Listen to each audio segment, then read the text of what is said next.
Take from New Jersey, it's the SNL Nerds, the show where two comics from New Jersey nerd out over Saturday Night Live. I'm your co-host, John Trumbull. And I'm your co-host, Darren Patterson. And because SNL is not on this week, we're doing another one of our theme shows. Yeah! And this week we decided to do our favorite musical performances. That's right. Over the years. Yeah, I mean, on this podcast, we get very musical. We break out into song quite a bit. More than we should. More than asked of us. Yes. So we're like, hey, we like music, so let's do a SNL music episode. Right. Yeah. So speaking of music, so here, just so the listeners know a little bit about us and where we're coming from, our viewpoint, Mr. Trumbull, do you remember the first album you ever bought and the first concert you ever been to? I don't remember the first album I ever bought with my own money, but the first rock album I was like really conscious of. Well, just any album, rock or Yeah, whatever, it was Billy Joel's Glass Houses. Ooh, wow! So that's the one where he's standing in front of a literal glass house and he's got a big rock. Yeah, he's gonna throw it. He's just a badass. He's super rock and roll. Well, I mean, when you're like 10, that seems like really super rebellious. That is true. Yeah. So I mean, like, whoa, Billy Joel fit the rebelliousness of a repressed 10-year-old white boy. Yeah, it's like, whoa, he don't give a fuck. He hit me where I lived. Wait, so what's on that album? That's You May Be Right? You May Be Right, I believe, is the first song on the album. Wait. God, I'm sorry, I didn't mean to throw you off. You sprung this on me, and I didn't have the track list at the ready. No, I thought you just knew off the rip. Well, no. Okay, all right. So I thought it was like your favorite album. I didn't say that. I said it was the first album I was conscious of. Okay, all right. I'll look it up. What about your first concert? My first concert, that was a good one. This was in 1988, 89. I saw REM. Whoa. On the Green Tour, and opening for them was a little unknown band called the Indigo Girls. Whoa. Who it was like just before the Indigo Girls broke. Oh, nice. Nationally. So far out. That was fun. We were like, hey, I think the first Indigo Girls songs I ever heard were like on the way to that concert. We were like, do you know these Indigo Girls people? And we checked out some of their songs. Okay, that's pretty neat. That kind of it's always cool when you see like a band like before they become big. They like you see them open for something. Like I remember seeing this was years ago. Because like I'm a huge hip hop head because I'm ill and dope and from the streets. Sure. And I saw Outkast like years ago, like in like maybe 97, 98. It was when their third album came out, Aquemini. And I saw it was in New York City, and opening for them was this little band that just came out with their first album called the Black Eyed Peas. Ooh! And this was like pre-Fergie, so it was like three of them. And did you get it started? I did not get it. I did not get it started. Okay. I have the Billy Joel track list up if you're still curious. Yeah. Let's go. This is actually like the first side of this. It's a great rock and roll album there. We got You May Be Right, Sometimes a Fantasy, which I always loved. Don't Ask Me Why. Ooh. It's Still Rock and Roll to Me. That was another hit single. All for Lena. Yeah. Then we got the deep cuts on the what I'm assuming is the second side. I Don't Want to Be Alone. Sleeping with the Television On. C'est à toi, You Were the One, which Billy Joel himself has said is one of the worst songs he ever wrote. Wow. because he was trying to write a song in French and he does not speak French. Why did he do that? I think he was feeling pretentious that day. Oh boy! Billy's never going to listen to this podcast. We got Close to the Borderline and Through the Long Night. So some of the more obscure songs on the second side, but that first five or so songs, that is a solid album side there. Don't Ask Me Why is a solid hit. Yeah, I dig it. I like It's Still Rock and Roll to Me. All for Lane is a good song. Sometimes a Fantasy was probably my favorite on that album. So far out, sir. Okay. And all right.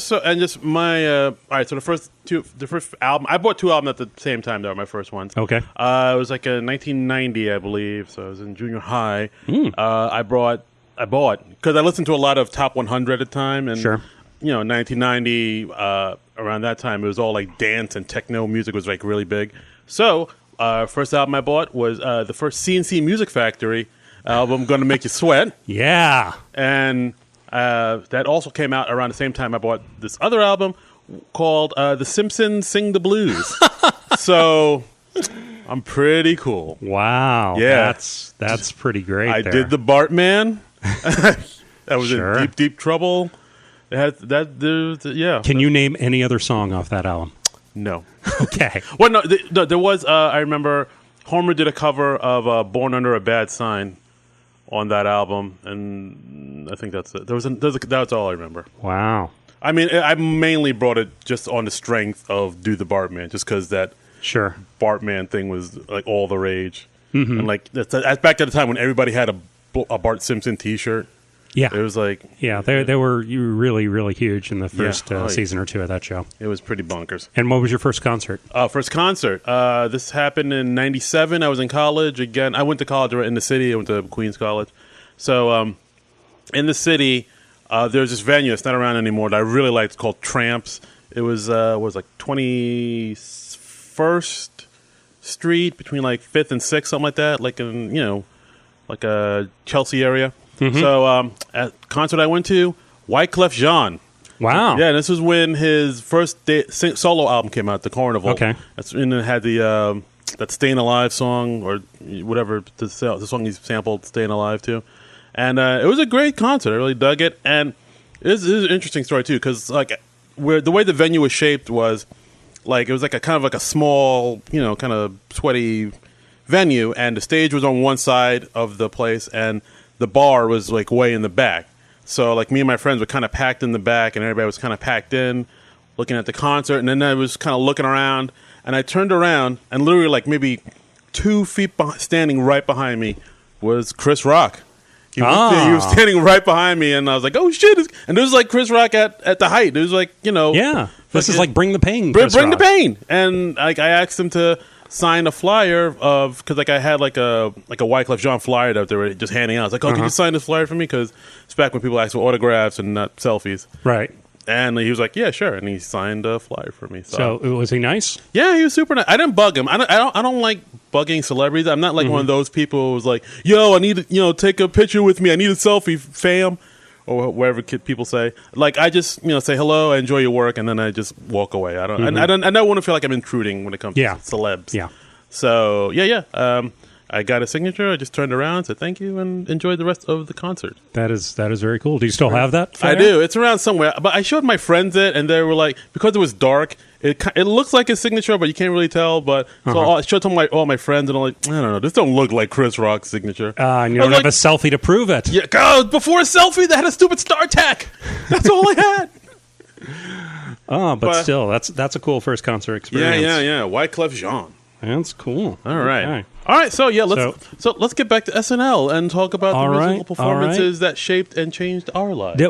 Did you have like a particular criteria going into this? Did you have? How did you compile your list? Going into this, I basically kind of picked out some concerts that I picked out some performances that I really enjoyed that kind of spoke to me, and then I also wrote down some very historic ones. Like, I mean, there's a couple here that. Like you have to talk about when you talk about musical performances on SNL because like immediately it comes to mind. So we'll talk about this. So that's kind of how I approached it. Okay. And what about yourself? Much the same. Far out. Much the same. All right. So. Okay. All right. So hey, let's go. I'll start it off. I'll go with one of my favorite performances, one of my personal favorites, and it happened just recently. I'm gonna go with when A Tribe Called Quest performed on SNL with Dave Chappelle. Oh, okay. You remember that? Yeah, because I don't remember that musical number, but I actually rewatched the Dave Chappelle monologue. Oh yeah, from that show. It speaks volumes. Yes. All right. I mean, for those that don't know, the Dave Chappelle episode when he hosted with musical guest A Tribe Called Quest. It was the first episode right after the 2016 election. That's the one that had the infamous cold open with. Kate McKinnon as Hillary Clinton just playing a piano somberly, singing Hallelujah by Jeff Buckley. It's very divisive, cold open for some people. And it was like one of those times where we were all just like, wow, this really happened. We were all shell-shocked. Very much so. Like, if I think about it too long, I'll have like Vietnam flashbacks of that day. PTSD. Like, yeah, very much. I was like, wow, this is really happening. This is where the country's going.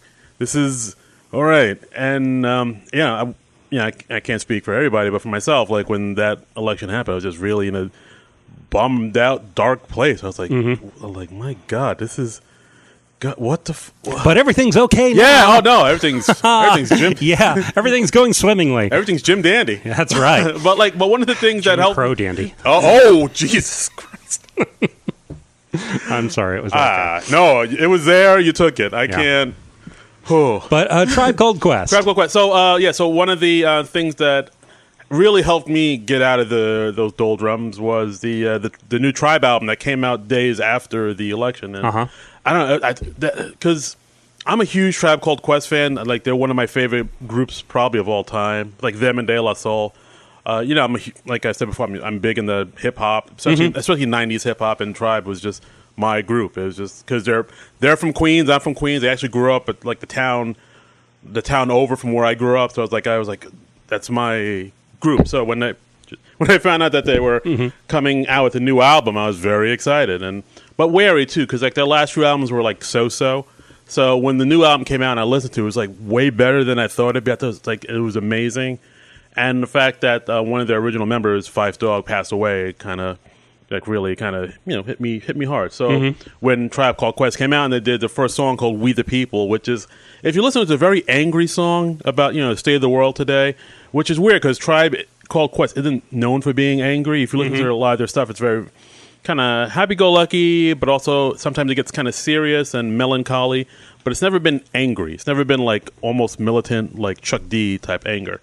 So when they came out with this angry song, We the People, like really hit, especially, right after the election. It was all like culminating. And it's a great song. Guys, listen to it, download it if you can. And then there's this one part in the performance in the song where Fife Dog is rapping, and it's stuff he did before he passed away, of course. And when that happened, they dropped this huge banner of with a picture of Fife Dog on it, like when his verses were going. And I don't know, just something about that, and the fact that my favorite band of all time, with one of my favorite comedians hosting of all time, and this album that really hit, and this election that just happened, like all of that kind of culminated and just kind of hit me in a weird way. And I was like, it got me very emotional. I was like, oh my God, this is the most beautiful thing I've ever seen. It was, I don't know, I loved it. I think this is just one of my top performances.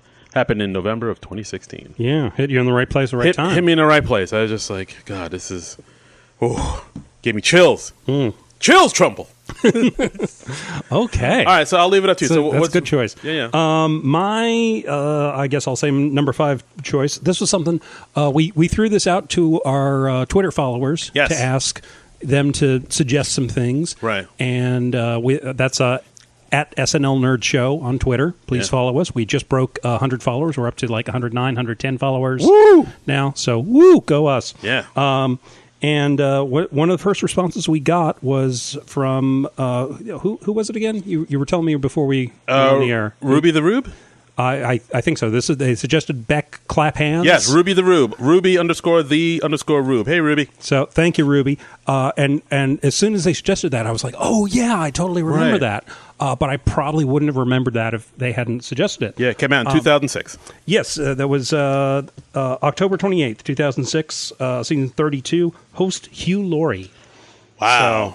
So, big on that House fame, I guess. Oh, yeah. Yeah, House was huge for a while. That's right. We loved the House. Oh, House. We loved the House. He was like, he treats people and he insults them. Oh, what? Burning down the house. But this was a really incredible performance by Beck. It was Beck's in like a tux. He's got the longish hair, right, and he's singing the song. And his band is just doing. They're set up at a table and they've got like a turkey and all that. Yeah. And they're doing like a stomp sort of thing. Yeah, they're playing it on the glasses and on the silverware and stuff. And I thought that was really interesting. Like Beck is the only one that has an instrument. Everybody else is just kind of playing the plates and the glasses of water. And it works too. Yeah. And then they periodically cut to like a puppet Beck and his puppet band, and it's set up the exact same way, dressed the exact same way, and it was really striking. And and it's a cool song too. Yeah, it's a really cool song. And then there's one point where he kind of breaks out into like a harmonica solo too. Like I really like that performance. And I mean, I was also a huge fan of Beck too. Like, I mean, not his. I mean, I've listened to his later stuff. It kind of, I don't know, like his last album that came out. Have you heard? Are you a Beck fan? Maybe I'm like a moderate Beck fan. I've kind of dropped off Beck, so I haven't heard much of what he's done in, say, the last decade or so. Yeah, I heard his last album, Colors. It was like it's like very kind of mainstream and like all the songs sound like they belong in like commercials for Target.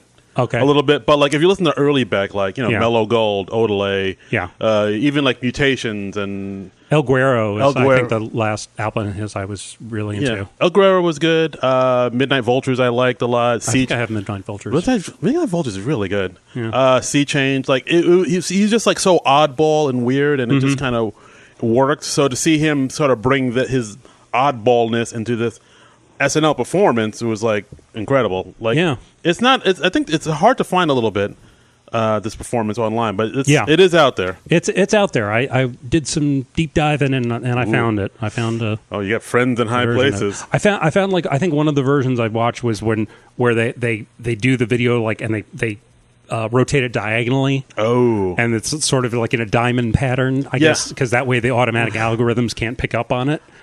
You know what? I can talk about that. There was one performance I was going to talk about that had that exact same thing. Yeah. Another one I'm going to talk about has that exact same thing. Wait, which one is it? Maybe is it the same one? Well, probably, but we'll get to that. Okay, we'll get to that. We'll get to that. Let's not spoil it too early. Okay, yeah, just don't tease. Gotta tease it easy.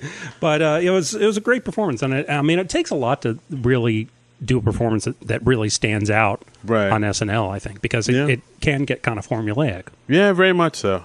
But that really stood out. Mm-hmm. And speaking of one that stands out, one of my personal favorites, another one, happened in May of 2005. One of my favorite bands, another one of my favorite bands, Queens of the Stone Age. Oh, yeah, nice. With their performance, I believe they were on when Will Ferrell hosted. I know what you're going to go. Yeah. So anyway, they did one of their songs, Little Sister. I think it was on the Lullabies to Paralyze album, if I'm not mistaken. I'm just going off the top of my head. And it's a great song. But in that song, there's a cowbell that goes on throughout it. And so when they're playing and performing, they have a cowbell in that song. I see where this is going. You see where it's going. A cowbell, Will Ferrell. Yes. And Will Ferrell walks up on stage during the cowbell song, dressed at the cowbell part, dressed as the guy Gene Frankel. Gene Frankel from the Blue Oyster Cult. And I remember watching that with a bunch of my friends, and we were like, yo, that's so cool. And this is like years after he did, because they did that cowbell sketch like sometime in the 90s, I think. Right. That's like back when Fallon and Catan and Chris Parnell were on the show. So the fact that he did this character that they hadn't done in years, but people just immediately got it was like great. They didn't, and the band, they didn't mention him. It was never commented on. He just comes on, he's playing cowbell, and at the end they're just he and the lead singer are just standing there side by side. Right. And it was great. If you got it, you got it. And they didn't explain it, and that was just a beautiful thing. And just to see that was like that was a performance. That was a really fun one. That's a good choice. Hit me in the heart. Yeah. Okay. All right. So what else you got? My next choice. This is one that I actually saw repeated on the 10 o'clock rerun earlier this season. You remember earlier this season, Paul Simon came on the show again. And for the 10 p.m. rerun, they showed this show from November of 1976, so season 2 of the show. And it was Paul Simon who was hosting. Right. And he also did a musical segment with a Mr. George Harrison sitting in with him. Never heard of him. And is he a new guy? This was of course shortly after Lorne Michaels made the famous or infamous offer of the Beatles to reunite for 3,000. I was thinking if we should talk about that or not, because it was it's SNL related, but it didn't really happen. Yeah, we can touch on it. And in the opening of the show, you see George Harrison talking to Lorne Michaels backstage, and Lorne Michaels is explaining, no, you don't understand. Since it was like 3,000 for all four of you, I thought you understood that it would just be 750 for one of you. And then George Harrison, who's just so wonderfully deadpan, he just goes, well, I don't know, it's pretty chintzy. And, he just, a Beatle saying chintzy, it's great. But George Harrison and Paul Simon, they did 2 songs together, like a medley. They did George's song, Here Comes the Sun, and then they did the Simon & Garfunkel song, Homeward Bound. Wow, I don't think I saw that. Gorgeous stuff. I mean, look this up if you have not seen it. It's worth seeing. I mean, and their voices blend together just so beautifully. Wow. I read they didn't actually do this song live. It was actually like pre-taped. Okay. So they were playing it to an empty studio, I think. So I guess they just played the video for the live show. But it's an amazing number, and just I mean, it's the all-time great musicians at the top of their game. So I had no idea. Wow. Yeah. I'm flummoxed. Worth checking out. I'm flabbergasted. Worth checking out. I wish I'd known about that shit. All right. Well, I got to look. I mean, I was going to mention like another Paul Simon, because Paul Simon, musical hosted many a time, and I was going to mention the one time when he was there promoting Graceland, and he was with the Ladysmith Black Mambazo, and they did Diamonds on the Soles of Her Shoes. That just missed my list. Really? I strongly consider putting that on. It's a great show, and the guys in the back end just doing like synchronized dancing. It was like very they kind of just flowed around. I mean, it wasn't like it wasn't quite a conga line, but it was like equivalent, whatever the Ladysmith Black Mambazo equivalent of that is. Like a half circle, surrounded by Paul Simon. But it was really good. Yeah, and it's a great song. Yeah. I mean, also like Graceland's one of my favorite albums too. That's one of Paul Simon's all-time greats. Yeah, I mean, like I think my mom got me into it because my mom always played it around because she really loved the album. And through that, I was like, oh, this is a really good album. Yeah. So there's another great. Notable Paul Simon moment, which was right after 9/11, where they had Rudy Giuliani and the police commissioner and the fire department, and all the first responders from 9/11. This was their first show back after, and it just opened up on a silent stage with them, and then they went to Paul Simon, who played the boxer. Oh, and, wow! That was really famous. That was. I don't remember that. I felt like we should just at least mention that. Yeah, of course. It's very notable. Or else we're un-American. Yes. Why do you hate our freedoms, SNL nerds? But let's see. What's next? Am I up again, or is it you? You were going first, right? No, you just said. I just said somebody. Yeah, so you go now. All right, so this is another one of my faves. 2014, Chris Rock hosted musical guest Prince, who did an 8-minute set. I've heard of him. You've heard of him? I have heard of him. Yeah, give him a Google, guys, if you haven't. He did a big medley. Yeah, he did an 8-minute set. He basically, because usually on SNL, it's the musical guest does do two 4-minute sets. Mm-hmm. He just did mash them together in just one big 8-minute set. Right. And it was a medley of a bunch of different songs that he was shredding on guitar, and it was really fantastic. Yeah. Yeah, but that was also one of the performances I found on YouTube, but it's inverted, so they like you said, so they can't read the code. Yeah, but yeah, I don't think he did any of his big hits on it, from what I remember seeing. But he did enough that just basically blew the roof off the place. And I thought that was the longest performance any musical guest has ever done on SNL. But then I looked it up a little further, and I found that somebody done a longer set. Oh, who was that? Back in 1978. A little group called the Rolling Stones. I have heard of them. They did a 13-minute set. Damn! 3 songs in full: Beast of Burden, Shattered, and Respectable. Wow. So this was right around the time Some Girls came out, I guess. Exactly. I think they were promoting Some Girls, and they did.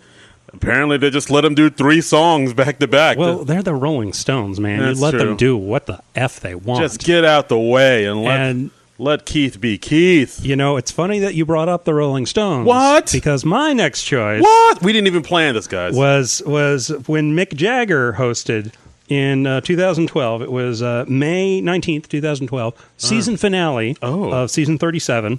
Just so happened it was Kristen Wiig's last show. Yeah. Oh, you going to talk about that? Yeah. Okay. And, and it was Mick Jagger and the Foo Fighters, and they did a medley... and Arcade Fire was also there. Oh, okay. So Mick did a number with Arcade Fire, I think, earlier, but then later he does. He's playing with the Foo Fighters, and they do 19th Nervous Breakdown, and It's Only Rock and Roll, But I Like It. Oh, yes, and I watched that. That was, I think, about a 6-minute set. Oh, really? Altogether, and and because it's the Foo Fighters, it's harder than the usual Stones sound. Right. I mean, they just shredded. They do. I'm big into the Foo. I was a huge Foo Fighters fan for a while. Yeah, Foo Fighters fan. I mean, the Foo Fighters they're always solid. I always enjoy them.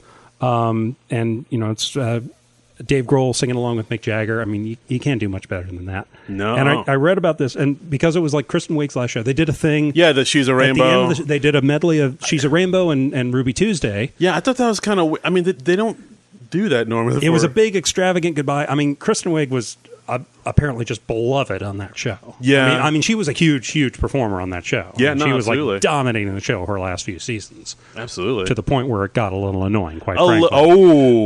Wow. Not untalented, but you know, she was dominating that show. She was. And they did like a sort of a high school graduation thing. Everybody's in the graduation caps and gowns. I remember seeing, and like everybody kind of took their turn to dance with her while Mick Jagger sang "She's Around." It looked like, and when I remember when Jason went up there, Sudeikis, it looked like he was about to cry for a minute. He looked either like very sad or very pissed off, and I'm still not sure which one it is. Whenever I look at that clip, I'm just like, what's going on with Jason Sudeikis? I don't know what's going on, because I think it was actually it might have been Sudeikis' last show. No, I guess he stayed on for another few seasons, but it turned out to be a couple other people's final show too, like Andy Samberg's last show, and it was Abby Elliott's last show.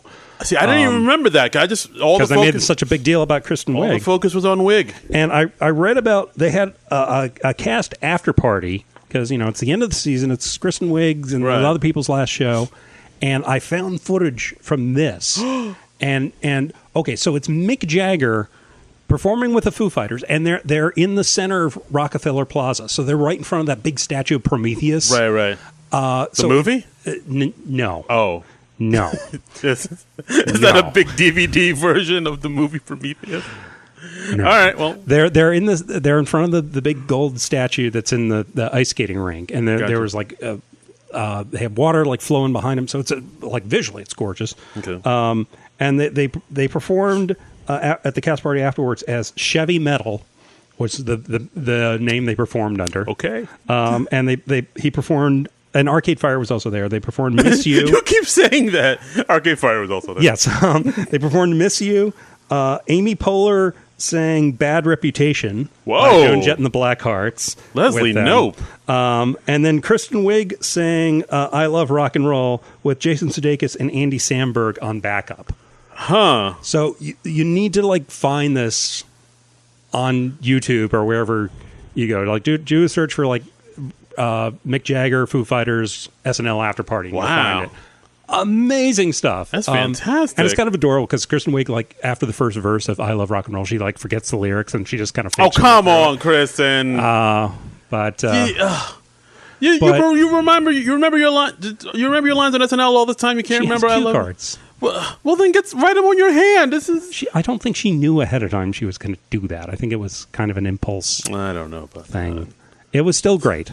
It was still great. All right. I'll allow it. Let's not throw Kristen under the bus here. She's had a hard go of it. It was an emotional evening for her, I'm sure. All right. But it was an amazing performance. Huh. All right. Well, I gotta look up this baby. Yeah, it was something else, believe me. All right. So here, let's go into some of the other parts, some other musical performances, some of the stuff that was maybe a little bit more controversial. Oh, are we doing some of the infamous ones now? All right, let's go. Infamous. Let's go. See, all right. So when you were talking about finding videos and the screen being tilted, were you talking about this one, the replacements? I was not. I read about this, and I didn't watch this. I heard about this performance. Oh, so all right. Why don't you tell us about it? All right. So I don't know how you feel about the replacements. If you're a fan or a casual fan, I like that one album they came out, the Let It Be, where they're sitting on the roof. I dig that album. That's like their most famous album. Yeah, the big one. So this happened in January of 1986. Apparently, they were scheduled to play an SNL on SNL, and as you do. And they're also very infamous for being a very wild, crazy, hard drinking band. I have heard this about them. Yes. Numerous times people have said they've seen them in concert and they've been obliterated and drunk and just a big old mess. Wait, rock stars who abuse drugs and alcohol? Apparently, what? Look, I'm just as shocked as you are. Apparently, this happens. All right, okay. I don't know. So apparently, this is the story. They got drunk with the host of the show this evening, which was Harry Dean Stanton. Sure. They got crazy drunk, and they went on and played one of their big songs called "Bastards of the Young." And I've seen it, and it's like really sloppy. Like there's one, apparently they turned up the volume a little bit louder without the staff knowing. So like if you hear it, it sounds like even louder and almost like you can make out what they're saying, but it sounds like it's distorted. Yeah, a little bit. It's like like crazy, and it took them a while. The staff took them a while to like find what they did, and I turned it down a little bit. Right. And one of I think the lead guitarist was like dressed in like a woman's like unitard or something, like a striped unitard. Sure, as you do. Yeah, and there were times where the singer was kind of singing, but then he just kind of walked away from the mic like that, and it was like they were missing cues. The guitarist he wasn't like standing in the right spot that he should have, so he kind of off. So it's almost like abusing alcohol makes you give a sloppier performance. I mean, I guess. Okay. I mean, who Interesting. knew? Yeah, Interesting. but like the guitarist, he was kind of standing off frame at some point, and he was coming back in frame. There was one point where the lead singer was shouted to the one of the other guys in the band. He said, "Come on, fucker!" But he did it off the mic. But like people in the audience heard him say "fucker." Right. Sure. But yeah, because I mean, he was saying it like, "Come on, let's do this. Let's Right. Because they really wanted to give a huge performance. It's like memorable, raw performance, and it was raw. Yeah. But like in a sloppy, kind of unrehearsed way. But it was Right. some people liked that. And they were banned from the show after that, weren't they? They were banned from. Were they like thrown out of the studio? I think I read. No. I mean, well, they had to, because that was their first performance, so they had to stay around and do the second one. And they let them do the second. Okay. Yeah, and there was also one point where the lead guitarist, who was in a unitard, he kind of at the end of their song, they got through it. He kind of fell to the ground and did like a somersault or like a backflip. Right. And I guess the unitard rode up, so his bare ass showed to the audience. And they were like, I all hadn't right. heard about that. Yeah, it's like, all right, he just showed his bare ass to the audience. Sure. Can't record it. Okay. So I think after that, Lauren came and was like, what the fuck? What happened? Like I think he was banned after, they were banned after that. Sure. But they went on to do the second one. The second one went a little bit better. How could it not? Yeah. But I think what happened is, like, I think they got drunk and like three of the band members switched clothes. So like when you see them, like you see three of them were wearing the other person's clothes in the second performance. Oh, neat. Okay. So yeah, so that's the replacements. Getting drunk with Harry Dean Stanton, showing bare ass, and I'm very curious about this show now. I need to see this one. It's out there if you find it. It's wow. It's really something. Wow. That kind of reminds me. There was another like very infamous performance where they had the punk band Fear. Yeah. play. I was going to talk about that too. Yeah, where apparently John Belushi was a huge punk fan. Yeah, this happened is in October 1981. So this was after the original cast has left the show. Right. And Belushi said, like, if you have this band on, I will do a cameo on the show, or I will be on the show in some fashion. Right. And yeah, they booked Fear against their better judgment. Yeah, because like I think at that point they feel like they needed Belushi because he was like the old guard. Because the show was struggling at this point. Exactly. This was like Lauren was gone, all the original cast, all the big stars were gone. Right. So they really needed a Belushi cameo to bring some eyeballs to the show. They needed a win. And I think they started out their set by saying it's great to be here in New Jersey. Yeah, that got booed. Which, when you're broadcasting in the middle of New York, maybe not the best move. Yeah. And then they started a mosh pit. They brought in people to do a mosh pit. There were slam dancers and the like. And they basically started a riot in the middle of the studio. Basically, yeah. There's footage of it out there too, and it is pandemonium, people. It is just like, whoa. And from what I've heard is like, because it was Halloween, there were somebody brought in pumpkins and there were jack-o'-lanterns or something. And like people were like kind of throwing around pumpkins. And apparently there's a report that Dick Ebersol got hit in the chest with a jack-o'-lantern. I don't know if that's true. Like I read it somewhere. I so want that to be true. I mean, nothing against Dick Ebersol, but that just sounds so hilarious. You want that to be true. That's a little thing called karma. And apparently they did a whole bunch of damage. Cameras were damaged, and a piano, and there was like maybe like $20,000 worth of damage was done. That's unreal. I mean, it's unreal. I mean, I've seen it, and it is like pure mayhem. Yeah. I mean, I like it because it's mayhem's hilarious. It's very punk. It was very punk. It's very punk. It's one of the most. There's a couple of punk moments that happened on SNL more, but well, actually, let's talk about, we'll go into this. The big punk moment, and because you're a big fan of one Elvis Costello, do you want to talk about that one? I was going to talk about that a little later, but do you want to? Okay, yes. We don't rehearse. We're still going in the sequential order, but we can talk about it now. Okay, we can talk about it now. All right. Are you ready? Or yeah, I can talk about it. I am always ready to talk about Mr. Elvis Costello. Elvis Costello is probably my all-time favorite musician. Okay, I got into him late. I didn't. Well, let's see. I got him into him in like the late '80s when he had the single Veronica out with that he co-wrote with Veronica. Paul McCartney. Yes, yeah. But this was in his original heyday in the late 70s. This was 77? Yes, this was December 17th, 1977. This was a weird show to begin with because the host of the show was like this little old lady from Middle America because she won this contest of anyone can host. What the fuck? What? Yeah. I never heard of that. Yeah, she won this contest, and so she was the host. This person who is not a famous person was hosting the show. They did that? Yeah. It was the 70s, man. Lots of drugs going around. I don't know what to think about that. Yeah, I've never seen any of those bits from the show, so I have no idea what that was like. Wow. All right. Wow. Okay, so apparently they were originally wanted to book the Sex Pistols for this episode. That's even... Wow. Yeah, so it was going to be a little old lady and the Sex Pistols. Oh, my God. But Malcolm McLaurin, their manager, he screwed up their visas, so they couldn't come overseas to perform on the show. SNL asked the Ramones to fill in, but the Ramones turned them down. They said the Ramones don't substitute for anybody. That is what Joey Ramone wrote in his autobiography. A few years later. So it comes to Elvis Costello and the Attractions, and this is like when Elvis was like just starting to break in America. Okay. His My Aim Is True. Did that come out? I think his first album, My Aim Is True, had come out, and I believe that he was touring behind this year's Model because this was after the Attractions got together. Okay, right. He didn't get the Attractions together until between his first and second album. Okay. But they've been touring. They've become like a really solid rock band, good 4-man rock band. And the Attractions drummer Pete Thomas, he wore a T-shirt that said "Thanks, Malk," because they wouldn't have had that opportunity if Malcolm McLaurin hadn't screwed up the Sex Pistols visas.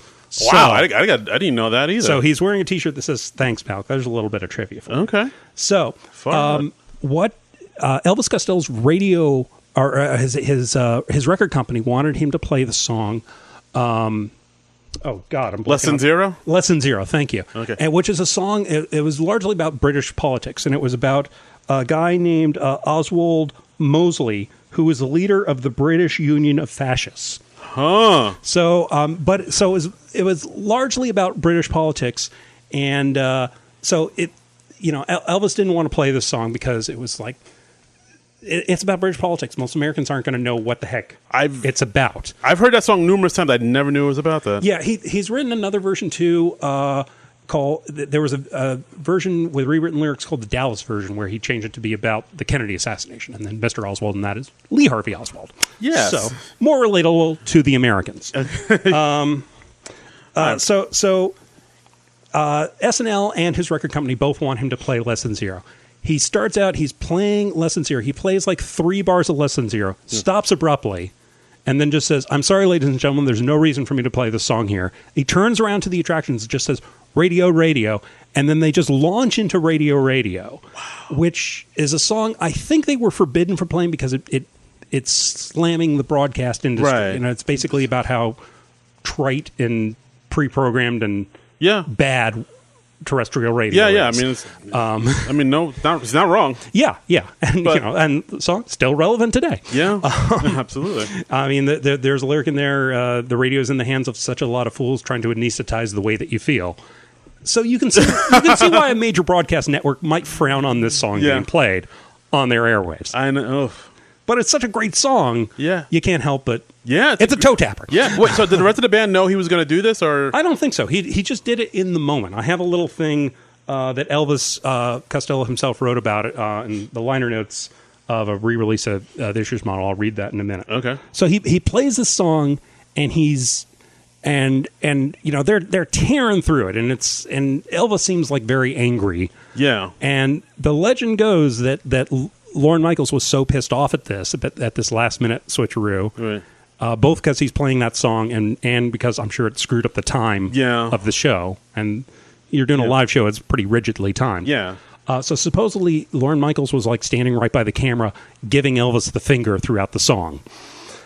And you can see at the end of the song, Elvis just like unplugs his guitar and just like struts off stage. Right. And then the band, the attractions, they look confused for a minute, and then they just kind of walk off stage. Thank you, good night. Yeah, and this was their second number of the night, I believe. Oh, so they could just walk right out. Oh. Yeah, so they just walked right out. And Elvis was banned from the show for 12 years after this. He did not come back to the show until 1989. Right. And I remember this very distinctly because it was a show where Mary Tyler Moore was hosting. Huh. And in her monologue, she comes out, and Mary Tyler Moore is like America's sweetheart, so she had that very wholesome image. Yeah. And she was talking about a sketch they'd aired recently that took place at a nude beach. Okay. Do you remember this sketch? It was written by Conan O'Brien. Oh, yeah. And it was all the male cast members, and they were like, hey, penis looks great today. Yeah. There's a good-looking penis there. And then they go to Matthew Broderick, and they're, pretty small penis there, dude. And yes. The joke in the sketch is they're saying the word penis as many times as they possibly can. And this is like 1989. And they sing the penis song? They sing the penis song. Penis, penis, penis, penis, penis all day long. And then like Kevin Nealon turns to the camera and says, when we were excited when NBC eliminated their broadcast standards and practices department, and then we could tackle these more mature subjects. And frankly, we're a little disappointed at all the laughter we heard on this tonight. And then they go back to the penis song. So Mary Tyler Moore is talking about the flap that this sketch received. And then at the end of her monologue, she says, we have a great show. Elvis Costello's penis is here with us tonight. And so I always remember her saying that. And it was kind of weird when Elvis came back, because this is in his Mighty Like a Rose days when he's living in like Ireland, and he'd grown like very long hair and a very long beard to deal with the Irish winters. Right. So he looked very unlike the typical image of Elvis Costello. He's like Jerry Garcia. Yes. Gotcha. Yeah. As much like Jerry Garcia as Elvis Costello was able to look. Jerry Garcia alive, not now. Right. Okay. Yes. Because I'm pretty sure that Jerry Garcia was still alive in 1989. Yeah. And it gets a little weirder, too, because Elvis comes back again. He comes back on the 25th anniversary show. Yeah, with the Beastie Boys? With the Beastie Boys. Yes, the Beastie Boys are on. They start playing Sabotage, which is one of the all-time great Beastie Boys songs. And then Elvis Costello comes on stage, and he's like, wait. And he says, I'm sorry, ladies and gentlemen, there's just no reason for us to play this song here tonight. Yeah. And then he plays Radio with the Beastie Boys as his backing band. That's insane! Which is, I mean... It's weird. There's like something like that, like, earlier that was a huge no-no, and like it got him banned. It was a big deal and a big problem. Yeah. But like as time goes on, it becomes like... Two decades later. Yeah, it's like, we can make fun of this now. Yeah. It's like, and time heals all wounds. I love that. And it's another great performance of the song. Yeah. And I did bring... I know Elvis wrote about this in his autobiography, but it was very tough to find it in his autobiography because he didn't write it in like a sequential order, and he doesn't put an index in it. So it's very tough to find that. Yes. So I'm reading from the liner notes of the Rhino re-release of this year's Model, which is his second album that all right, Radio was originally on. Buckle in, guys. So here we go. Let me find the right spot. Okay. We arrived at NBC with the intention of playing a couple of songs from our live set. Maybe something got lost in translation, but none of the humor seemed nearly as quote-unquote dangerous or funny as they seemed to think it was. Or perhaps they were just having a bad show. The record company interference certainly didn't help my mood. So Elvis is PO'd to begin with. All right. We were getting pressure to perform... number from My Aim is True. I honestly believed that the words of Less Than Zero would be utterly obscure to American viewers. Taking a cue from an impromptu performance by Jimi Hendrix in a late 60s BBC television show, I stopped this tune after a few bars and counted off an unreleased song, Radio. I believed that we were just acting in the spirit of the third word of the show's title, but it was quickly apparent that the producer did not agree. He stood behind the camera, making obscene and threatening gestures in my direction. When the number was over, we were chased out of the building and told that we would never work again on American television. Oh, good heavens. Again, we did not make another... Indeed, we did not make another U.S. television appearance until 1980. Although this clip from SNL went on to be rerun on numerous occasions, I was not allowed back on the show until 1989. However, I was forgiven in time to be invited to recreate the moment with the Beastie Boys as my backing band for the show's 25th anniversary special. So that's what he had to say about it. Right. This was like around 2003, I think this album was re-released. Interesting. But yeah, that's one of my favorite SNL stories, and it's a great moment in time where it's just like, wow, you just see like somebody just make a split decision, and history is made, even though at the time it's not. And that's what you watch the show for, is those truly unexpected moments. Yeah, there's one. We'll say there's one we gotta save for the end. We gotta talk about. Okay, we'll save that save that for later. We call that teaser in the biz, guys. Yeah, teaser. That is one of my favorites, and I love like all the twists and turns it takes over the years. Right. I mean, yeah. You know, it would be less interesting if he was just banned for life after that and he never came back. But he came back a couple times and did it, and I get a kick out of it. It's pretty fantastic. So, all right. So here, I'll talk about this one. April 96, Rage Against the Machine. Yes, this is another one. This was another one. This was a doozy. I'm not a huge Rage Against the Machine fan. I appreciate, what they stand for, stuff like that, but I never got into the music like that. So anyway, they were scheduled to perform an SNL with their host Steve Forbes. Yeah. Now, anybody remember Steve Forbes? He ran for president. He was the big guy. Flat tax. Flat tax. He just wanted a flat percentage on taxes. Right. And that was his big platform. Exactly. He's a billionaire, wanted to do a flat tax, and at first Rage, they wanted to do something to sort of stand in like just a sharp juxtaposition of who Forbes. They're very is. rebellious. They're very anarchists. So. Yes, very much so. So what they wanted to do is they wanted to hang some upside-down flags over their amplifiers. Mm-hmm. And apparently, from what I read, like seconds before they were about to go on, somebody told some stagehands to go out there and take down the flags. Right. So they stagehands went out and took out the flag. They were like pissed off, like, what the fuck? Mm-hmm. So they performed, they did their song, they did Bulls on Parade, and then, like, when they were done, they were asked to leave by officials because they were going to do some... they wanted to do that rebellious shit. So what happened is, like, the bassist, I think he grabbed the flags, he, like, tore them into shreds, and he threw them into Steve Forbes' dressing room as they were... As you do, as they left. And I think that was their first performance. They never did a second one, too. Yeah, so. okay, maybe that's what I was thinking of before when you were talking about the replacements. Oh, yeah. No, replacement to the second one. But, after Rage, they were thwarted and asked to leave. They were just like... Yeah, I think the upside-down American flag thing, I think that was like a regular thing they did in their shows. Really? I don't know if it was a specific protest against C. Forbes.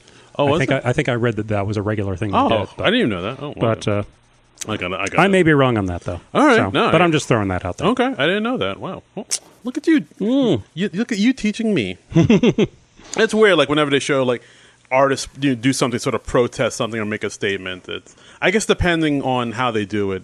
It's because, like, I remember in October 2017, Jay-Z, when he performed, he wore that Kaepernick jersey to sort of show support for Kaepernick, and that seemed to go over okay. Like, it makes me wonder, maybe it's the times, maybe like earlier you can do and say stuff back then. They could do and say stuff now that you couldn't do back then. Probably. Yeah, makes you think, right? Yeah, it does. Okay. All right. So let's wrap. Let's do this one here.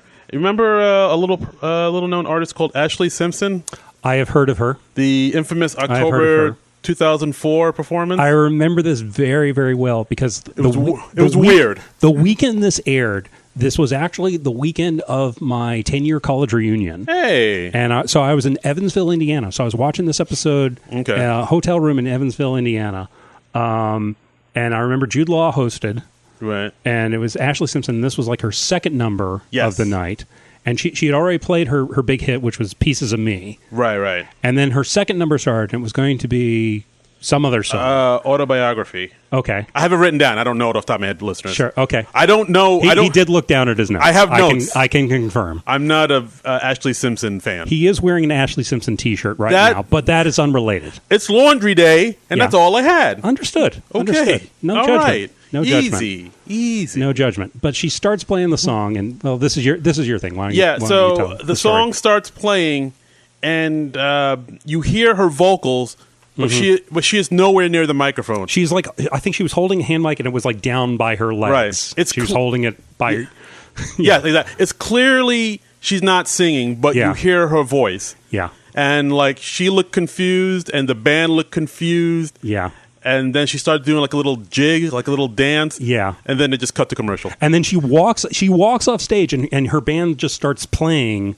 Like, they keep playing the riff from that song. Yeah. Just to kind of cover. But she just panicked and walked off stage. I'd probably do the same thing. And then she doesn't show up again until the good nights. Yeah, and then Jude was like, hey, what happened there, Ashley? He was just like, live television, what are you going to do? And she says, oh, I'm so sorry. My band started playing the wrong song, which they did not. Yeah. And she says, I didn't know what to do, so I thought I'd do a hoedown. And she's like trying to play it off, but... She threw her band totally under the bus. Totally under the bus. Her band was covering for her pre-recorded ass. No loyalty. And... No loyalty. This was like pretty much the end of Ashley Simpson's music career. Pretty much, yeah. I mean, like, I think they asked her later on what happened. I think they said she was losing her voice due to acid reflux, so she wanted to lip sync. Oh, I remember that. Yeah. She used acid reflux as an excuse. Yeah, and I was saying, like, which I resented because I have acid reflux, and I'm like, don't put this on the acid reflux people, Ashley Simpson. Yeah, for those listeners who don't know, John usually uses a backup vocal. You don't recognize my struggle.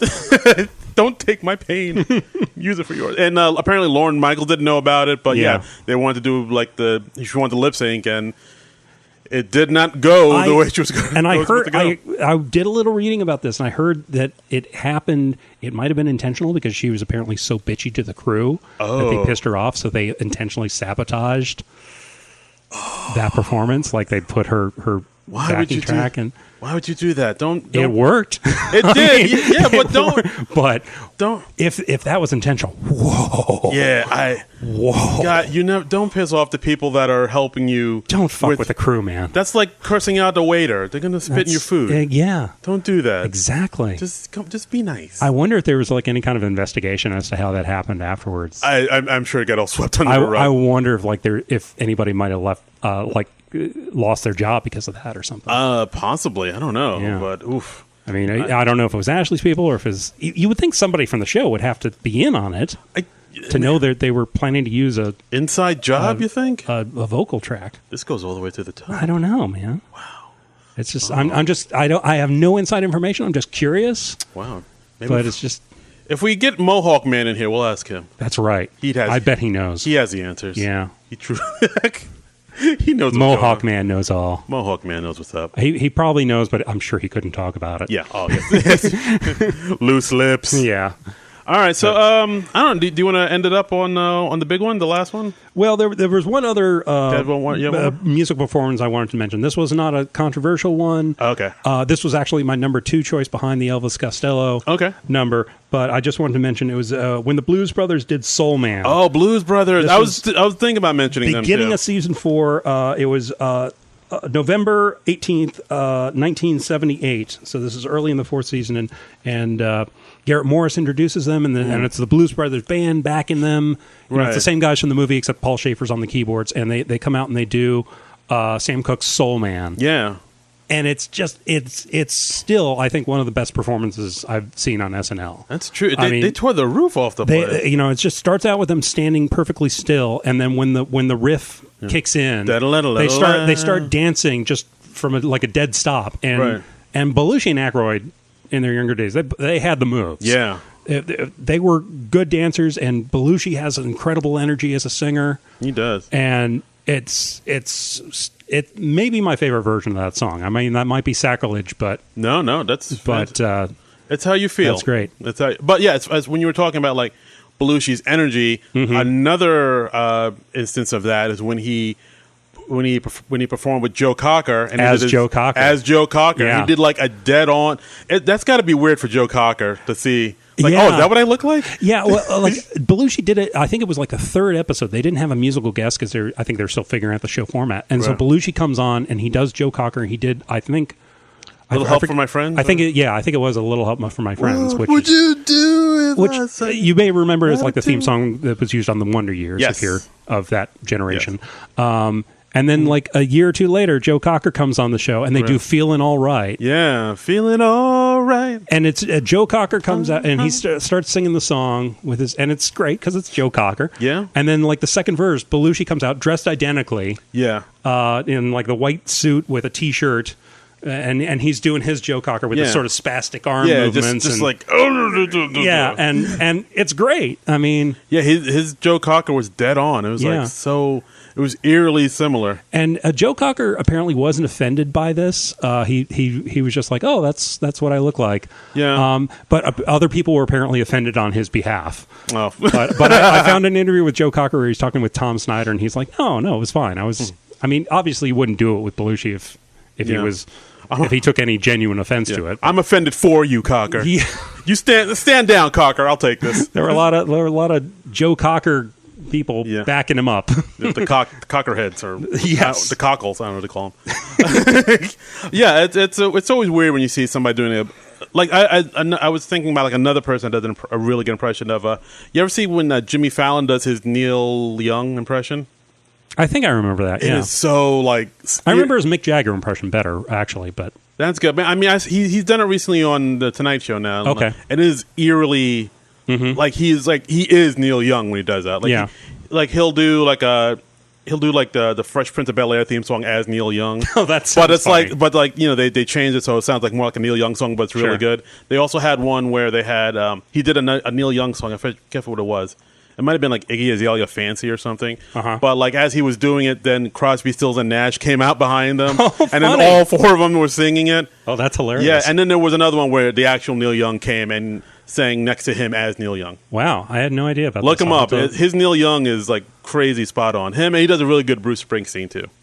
So all right, just trying to help out Jimmy Fallon. Give him a tip of the hat to Jimmy Fallon. Yeah, he needs our help. So that's everything, right? That's every single controversial SNL musical moment. I can't. All of our favorites. There's literally nothing else to talk about, right? Well, right. There is this one thing. You ever hear of this artist, Sinead O'Connor?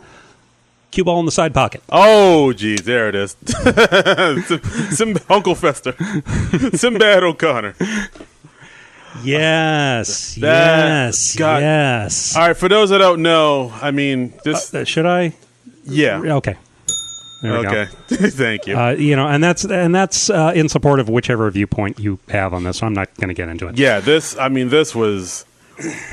I mean, you talk about punk rock. This was like 1992, right? October 92. This might be the most punk rock thing I've ever seen. Probably, yeah. But Sinead O'Connor, this was at the height of her fame. This is Nothing Compares to You, the Prince song she sang, and she was everywhere.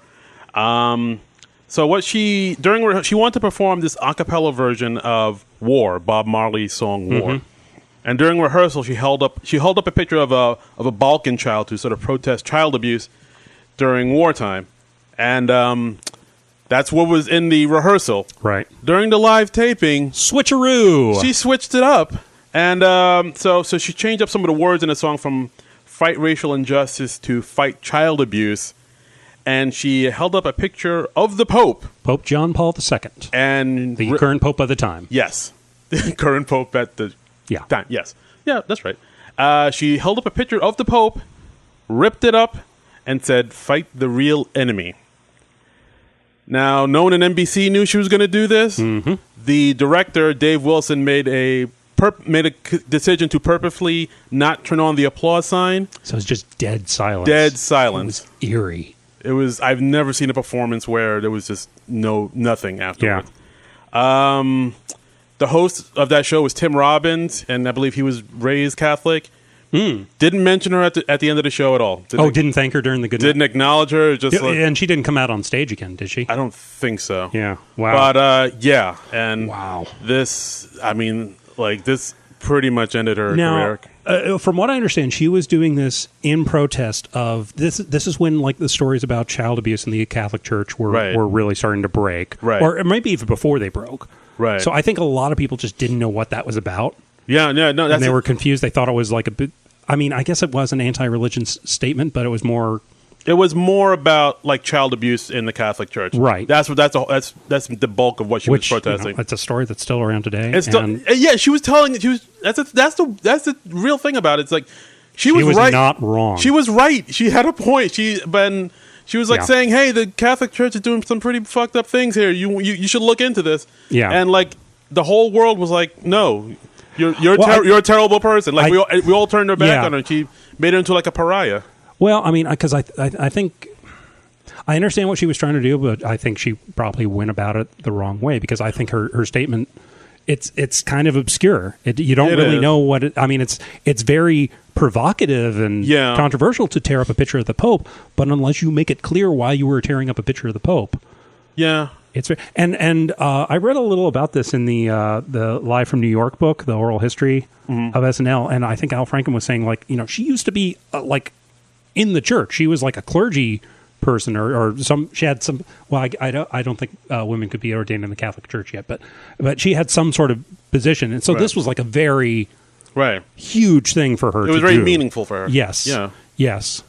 And like I understand, like the NBC switchboard was flooded. And they got tons of calls, tons of letters, and I think they had to issue some sort of apology the next week or the next day or something like that. Apologies had to be issued, and I think they made sketches afterwards. I remember there being a sketch where Jan Hooks was Sinead O'Connor. That was in the Sinatra Group parody. Was it? Oh, okay. Oh, yeah. No, they did the Sinead O'Connor Good Time Hour or Good something. Time Irish Hour. And it was like the St. Patrick's Day show, wasn't it? Yeah, very much so. Oh, we're recording on St. Patrick's Day. Hey. We are. Hey.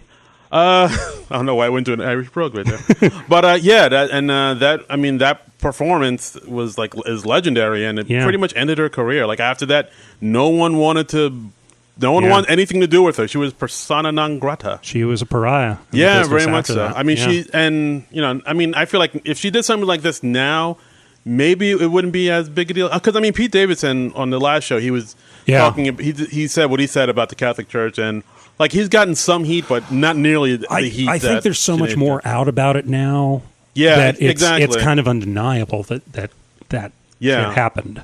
I think like the Catholic Church, like the stranglehold it has over back then their world is kind of. I remember loosening. watching that. I was watching SNL.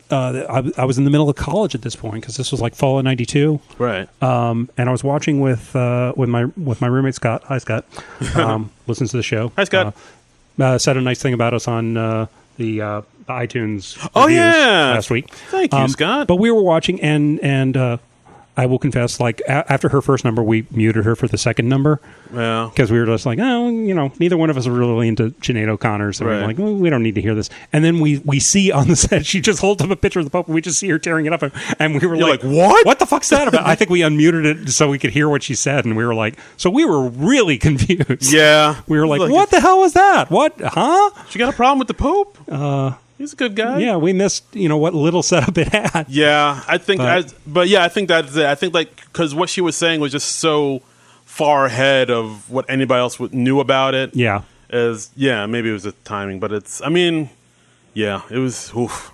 I mean, I still think about it. That's like, wow, that is like the most just ballsiest move I've ever seen anybody do on live television. Yeah, that's up there, man. It was bonkers. That's up there. Yeesh. All right. How uncomfortable must it have been backstage after that? Like, and you got to do a sketch after that? Yeah, I know. Who went on after that? That's what I want. It was probably it was her second number. It was probably like some 10-1 thing. Yeah, but I'd be like Homer Simpson in that old Simpsons. Are you ready to laugh? My God! Oh, good Lord! Yeah. Woof. All right, then. That's. I mean, I think we're speechless. I don't even. It's a weird note to end it on, but I mean, yeah. We could end it on some. I wrote some other stuff. Like, let's Lana Del Rey's performance. Remember that? I heard about that. I don't remember this. Apparently, it was very disastrous, and I mean, she was very wooden. Yeah, she was like very wooden and very kind of swayed back. This happened in January of 2012, and it was very like she had like very still uninspired performance, but people see that, and this was like her first national TV appearance, I think. And people like start tweeting like worst performance ever. Mm-hmm. But I look back on it, I was like, it wasn't that bad, but I remember there was a big blowout about it. And I don't know what else did I write? Queen's performance when they did Under Pressure and Crazy Little Thing Called Love. I watched that one for this. Yeah, that was something that was under consideration for my list. Do you remember when Kesha was on back in 2010? And I do not. She did TikTok. That's another. I heard about this. Yeah, that was another performance. A lot of people were saying was like terrible because she was like wearing a spacesuit and like her backup dancers had like spacesuits with like helmets on them. Sure. And at one point she was like kind of playing with lasers. As you do. And she says, "Did anyone ever stop to think that maybe we're the aliens?" No, I do not stop to think that. Okay. All right. Well, I am almost certain I am not an alien. Well, she did. Okay. Oh, and we'll end it on this. She's just deeper than me, I guess. It's just too real for you, man. You just can't handle it. And there was also that we got in through Twitter from Dennis C. Wilson 1 telling us about the Faith No More performance. You remember that when Faith No More, 1990, they performed Epic? Yeah. And at the end, like the lead singer kind of climbed up on top of the amps and kind of jumped behind the curtain or like behind the background scenery. It was kind of like dancing and stuff. Okay. That was weird. And we ended on a shrug. Yeah, I mean, I did not rewatch that for this in preparation for this episode, so Okay. I don't particularly remember it. Well, so. I did. Okay. There you go. Yeah. So, that's our music show, guys. There's a lot of good musical performances on There this is, and I'm sure there's like a ton that we're forgetting about, because, I mean, there's just been so many people. I mean, we're talking about 44 years of music performances, and, you know, your musical taste is such a individual thing, I'm too. sure there's like a Captain Beefheart or something we're forgetting, but whatever. Yeah. We'll do another musical performance, and then we'll put those in there. Yeah. But, you know, every last one of them was better than Greta Van Fleet. Wow. You really... I will just say that. I'm just throwing that out there. Every single one of them. Let's bring back Ashley Simpson every damn week, man. Better than... Yes. I would take Ashley Simpson doing the little jig. And if you find a way to bash Greta Van Fleet on every episode we do from now on, I'd be very happy. I'll see what I can do. Hot dog. All right, so anything to plug, anything to promote? What do you got there? Oh gosh, I can't think of anything right now. You just follow me on the Twitter at Trumbull Comic. Yeah, and follow me on the Twitters and the Instagram, Darren Credible, DARIN Credible. Oh, you had a little jingle. I like that. Well, it's a musical episode. That's so right. Okay. And you can also follow the show Twitter at SNL Nerds Show. Yeah.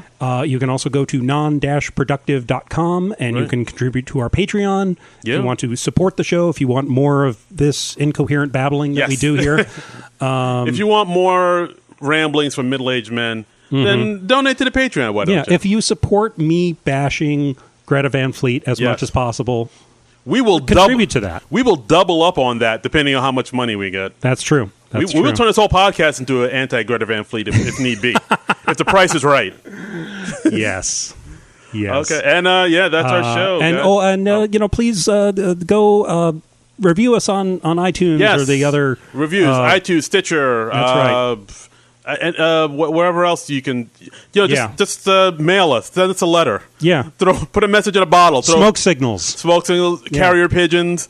Yes. We're just very emotionally needy people. We need compliments wherever we can get them. Yes. Telegraph, horseback, wherever. Just let us know. Yep. Pony Express. Yes. Yeah. Yeah. All the modern day ways to send letters. But that's that. But that's our show for this week. So yeah. We're going to be back next week. Should we talk about what our theme is for next week? Why not? Well, the people deserve it. So this week was our favorite musical performances and other controversial musical performances. Next week, we're going to do a topic that's near and dear to our heart. This was another idea of Darren's. Yeah. We are going to do comedians who have hosted Saturday Night Live. Let's do it. So we're going to talk all about that. Yes, the funny folks. And so I look forward to seeing what we come up with for that. So, it's going to be a doozy. That's right. So that's it for this week. That's it. So thanks for listening. Later, guys. This has been a non-productive media presentation. Executive producer Frank Hablawi. This program and many others like it on the Non-Productive Network is distributed under a Creative Commons Attribution Non-Commercial No Derivatives license. Please share it, but ask before trying to change it or sell it. For more information, visit non-productive.com.